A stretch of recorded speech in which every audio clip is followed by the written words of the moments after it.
குறிப்பிட்ட ஒரு திரைப்படம், இந்த மாஸ்டர் திரைப்படத்துல அவர் அந்த குடிச்சிட்டு வர ஒரு பேராசிரியரா வராரு.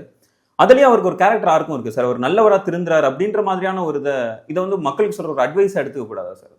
எது போய் மக்கள்கிட்ட சேரும்னு நமக்கு தெரியாதா? நல்லது வந்து எந்த காலத்துல இருந்து சொல்லிட்டு இருக்கிறாங்க.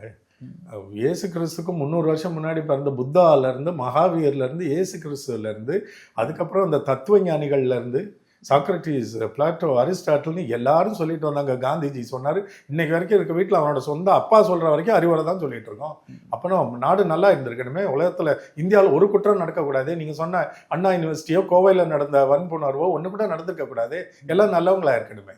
நல்லது அவ்வளோ ஈஸியாக வேலை செய்ய அதில் எடுபடாதுல்ல. எல்லாம் அடிபட்டு வாழ்க்கையில் திருந்தி வர்றவங்க தானே. இப்போ நான் இன்னைக்கு இவ்வளோ பேசுகிறேன். என்னுடைய இளம் நாட்களில் நான் கல்லூரிக்கு கிளாஸ்க்கு கட் அடிச்சிருக்கேன்.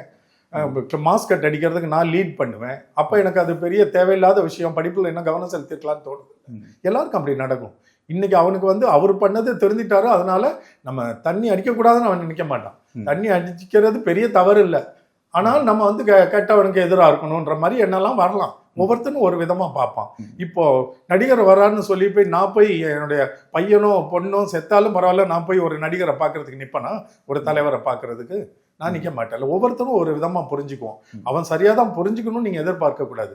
தவறானவைகளை காட்டாதீங்கன்றேன். நம்ம எல்லாம் ஒருத்தருக்கு ஒருத்தர் தோள் கொடுத்துட்டீங்கன்னா இந்த சமூகம் பெருசா உயரும்.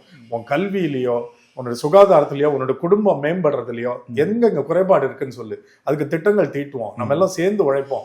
அடுத்த 5 ஆண்டுகளில் நீயும் உயர்ந்து நிற்போம், உன் குடும்பம் உயர்ந்து நிற்கும், நம்ம தமிழ்நாடு உயர்ந்து நிற்கும்னு ஒரு 5-10 ஆண்டுகள் வேலை பார்த்தாருன்னு வைங்க. அப்ப தன்னால முதல்வரை இவரை ஆக்கணும்னு சொல்லி நீயும் நானும் போய் நிற்போம். நான் நிச்சயமா நிற்பேன். அந்த இடத்துக்கு தான் அவர் வரணும்ன்ற. Okay sir.